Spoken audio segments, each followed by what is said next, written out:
Hapa ni Humane AI Pin. Kikueleza kuhusiana na kifaa hiki, kina uwezo wa kureplace smartphone, kwa sababu vitu vinavyopatikana katika kifaa hiki cha Humane AI Pin ni vikubwa ukilinganisha na smartphone. Kwa mfano, kifaa hiki ambacho huwa hakina screen, but unaweza kufanya engagement na kifaa hiki kwa kutumia gestures au kwa kuongea, lakini pia kwa kutouch. Take a photo, just double tap. Or video, staying in the moment, capturing the whole scene. Lakini moja ya kazi ambazo zina uwezo wa kufanyika katika kifaa hiki ni kwamba una uwezo wa kumpigia mtu na mkazungumza naye. This is my wife.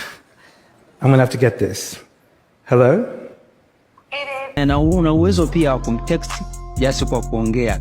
I can use it for messaging.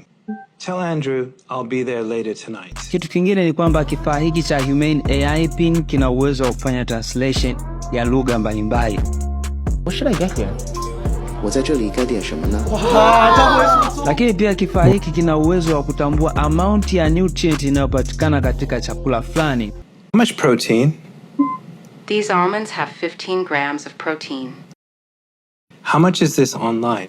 This is $28 online. Kwa kweli teknolojia inakuwa kwa kasi. Kama hiki ndio kifaa ambacho kina uwezo wa kureplace smartphone, sijui kwa upande wako wewe unaonaje, but tukutane kwenye comment kuhusiana na kifaa hiki. Invisible devices should feel so natural to use that you almost forget about their existence.